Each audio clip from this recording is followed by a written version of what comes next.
ubu bwoko bunshimisha iminwa ariko imitima yabo imbakure, bansengera ubusa kuko inyigisho bigisha ari amategeko y'abantu. Icyazanye Kristo ntago kinjirwamo ngo gisesengure, baragenda bataruka nyine barareba iby'inyungu zabo. Icya 10 n'amaturo ugomba kuboneka buri gihe, tugomba kwandika mu liste y'abantu babonetse uyu munsi, ariko si ijuru rirakubona koko? Ese uri kubaha amategeko y'Imana cyangwa uri kubaha amategeko ya pasiteri? Uri kubaha amategeko y'idini runaka urimo?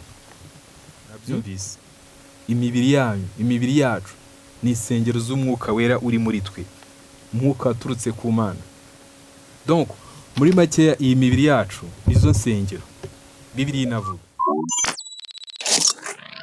Twongeye kubaha ikaze bakunzi ba Samstatidu, mwebwe mwese mu kubana natwe turabashimiye. Imana niba umugisha ugeze kuri kiganiro ubwa mbere, tuguha ikaze. Tugiye kuganira ku bintu bikomeye cyane, ku bintu biremereye. Wowe dukurikiye ntihagire tuza gukomeretsa. Icyo usabwa ni ugusenga Imana ikaguhishurira, ukamenya ese ni gute nakurikira Imana, ni gute nkwiye kubana n'Imana, ni gute nagendera mu nzira ikwiriye y'agakiza.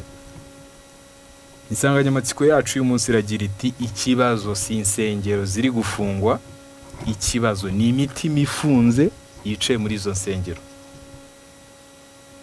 Naho insengero naho bazifunga zose peu importe, ntacyo bimanze, ntacyo bivuze, kuko inzira igana mu ijuru itandukanye n'inzira ijya mu rusengero. Reka dusenge Uwiteka Imana isumba byose kugira ngo atuyobore muri iki kiganiro, ntaba ari twebwe ahubwo izina ry'Uwiteka rihabwa icyubahiro. Uri Imana yera kandi ikiranuka, Data wa twese, turagushimye ku bw'aka kanya. Ni ukuri ni umunezero mwinshi kuba tugiye kuganira ku magambo yawe y'ubwenge, ku ijambo ryawe. Ijambo ryawe ni iry'abanyabwenge, ntago byoroshye, ntago umwana w'umuntu yarisobanukirwa. Ubwiru bw'ubwami bwawe nabwo uretse mwuka wera wadusobanurira, turamutumiye ngo ari we ubana natwe. Duciye bugufi ngo utobere icumuro byacu n'ibyaha byacu, ni ukuri utwejesha amaraso yamennye ku musaraba. Tutumiye mwuka wera ngo abane natwe muri iki kiganiro, ntaba ari twebwe bw'izina ryo rihabwa icyubahiro. Mwami ari uza gusobanura iby'ijambo ryawe, iby'ubwami bwawe, turusheho gusobanukirwa inzira y'ukuri n'ubugingo. Turagutumiye imitima igiye kumvira ijambo, ni ukuri aba ari wowe uyisura, uyihe mwuka wera ayisobanurire. Twe ntitwabasha gusobanura ijambo ryawe, ariko mwuka wera wawe abane natwe. Turagushimye kugira neza ni mu izina rya Yesu Kristo, amen. Nanone tuguhaye ikaze wowe wese mu kubana natwe ibiganiro byacu bya buri munsi. Nk'ibisanzwe ni Ntakirutimana Samuel cyangwa Samstatidu. Insanganyamatsiko iragira iti ese ikibazo ni insengero ziri gufungwa cyangwa ikibazo ni imitima ifunze yicaye muri izo nsengero? Imitima imaze imyaka 20, 15, imyaka 5 yicaye mu nsengero ariko igifunze, itemerera mwuka wera. Ese urusengero mu by'ukuri nyirizina nyarwo ni uruhe? Reka turebe mu Bakorino ibice 6 ku murongo wa 12 turagera nko kuri 20. Tumenye urusengero nyirizina, urusengero rw'ukuri ni uruhe. Twumve icyo Bibiliya ibivugaho. Reka dusome ariko Abakorino ba mbere ibice 6 umurongo wa 19 n'uwa 20. Mbese ntimuzi yuko imibiri yanyu ari insengero z'umwuka wera uri muri mwe, uwo mufite wavuye ku Mana, kandi ntimuri abanyu ngo mwigenge, kuko mwaguzwe igiciro. Nuko rero mutume imibiri yanyu ihimbaza Imana. Murabyumvise?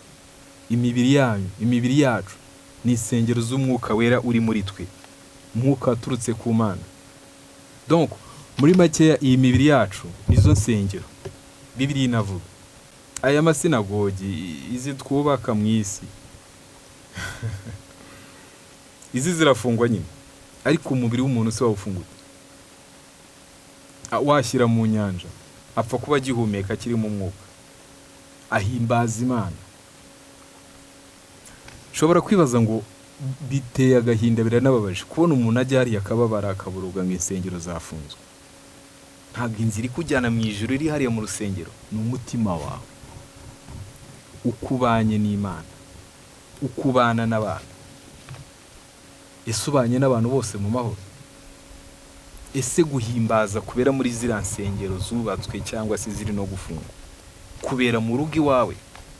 Uko guhimbaza, uko kubwiriza kubera mu kazi kawe, kubera aho mu bucuruzi bwawe, cyangwa uragenda ukicara hariya mu rusengero izi bari gufunga nyine ngavuga ngo nanjye ni presence nabonetse? Ntago Kristo naza ntago azabwira pasiteri ngo mu rutonde rw'abakristo bagiye bitabira buri munsi. Oya, oya. Kristo arareba umutima wawe. Ujye guterana cyangwa se ntujyeyo mu nsengero, kuko iwabo ubundi nta materaniro akwiriye no kubera mbere na mbere, nivuga butumwa rikwiriye guhera. Reka mbabaze ikibazo kimwe. Muri lockdown, COVID-19, insengero zafunzwe igihe kingana iki? Abazi kwibuka ariko twese twari duhari, ntago ari igihe gito, ni mu mezi. Ese abantu be babaye abapagani? Ese Yesu Kristo yaza gutwara abageni, aje gutwara itorero, yari gusanga abantu bose babaye abapagani? Hari itorero ryari riri guhimbariza mu rugo, hari itorero ryari riri guhimbariza mu kazi. Aho ugenda hose ugomba kumva kuri kumwe na Kristo. Imibiri yanyu ni insengero. Kristo yabuze abantu bicaye mu nsengero bakurikiye abapasiteri, bakurikiye amadini, ariko ntibakurikiye Kristo. Reka turebe muri Matayo ibice 15 ku murongo wa 8 kugera ku wa 9. Kristo atugirire neza abavandimwe. Matayo ibice 15 ku murongo wa 8 n'uwa 9. Titiri iragira iti Yesu ahinyura imyigishirize y'abafarisayo. Ubu bwoko bunshimisha iminwa, ariko imitima yabo imba kure. Bansengera ubusa, kuko inyigisho bigisha ari amategeko y'abantu. Aho ni muri Matayo ibice 15 guhera ku murongo wa 8 kugera ku wa 9. Ngo ubu bwoko bunshimisha iminwa. Genzura neza urebe imyaka umaze uhimbaza muri izo nsengero ziri gufungwa n'izitarafungwa. Urebe niba udahimbaza cyangwa udashimisha Uwiteka ku munwa, ku mutima udahari, ku mutima udafite Kristo. Uri gutinya amaso y'abantu, ntago uri gutinya amaso y'Imana. Ngo ubu bwoko bunshimisha iminwa, ariko imitima yabo imba kure. Urigaragaza, uratera amakorasi neza, kanyamara uri kuryana n'abaririmbye muri korali, kandi iwawe biri kudogera nturabikemura. Egereza umutima wawe Imana. Egereza umutima wawe Imana. Ubu bwoko bunshimisha iminwa, ariko imitima yabo imba kure. Bansengera ubusa, kuko inyigisho bigisha ari amategeko y'abantu. Nugenzura neza aya madini, izi nsengero, uzasanga harimo system yo kubata, harimo system y'imiyoborere yo kugumana abantu. Ni amategeko y'abantu. Icyazanye Kristo ntago kinjirwamo ngo gisesengure. Baragenda bataruka nyine, barareba iby'inyungu zabo. Icya 10 n'amaturo ugomba kuboneka buri gihe, tugomba kwandika mu liste y'abantu babonetse uyu munsi. Ariko si ijuru rirakubona koko? Ese uri kubaha amategeko y'Imana cyangwa uri kubaha amategeko ya pasiteri? Uri kubaha amategeko y'idini runaka urimo? Ntiwasiba amateraniro, ntiwasiba repetition, ntiwasiba amasengesho, kandi hari umuturanyi urembye wabuze n'umushigishira agakoma.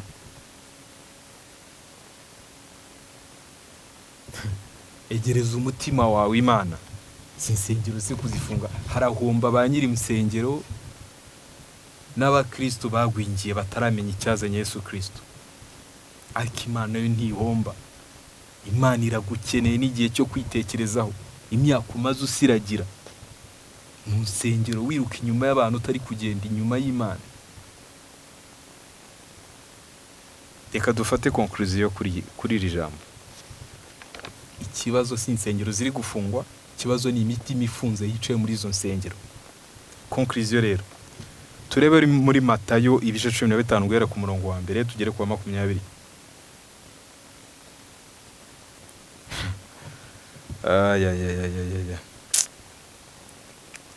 Conclusion bavandimwe, gukiranuka kubera mu mutima, gukiranuka kubera mu bitekerezo.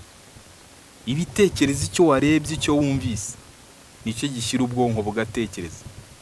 Bwamara gutekereza ibitekerezo ufite bigashyira umutima wawe, bitewe n'icyo wimitse muri wowe. Niba ari Kristo wimitsemo, niba ari Satani wimitsemo, urajya mu bikorwa bya Satani, muri ya mirimo ya kamere. Niba ari Kristo uri mu uganza muri wowe, urakora imirimo ikwiriye abamenye Yesu Kristo.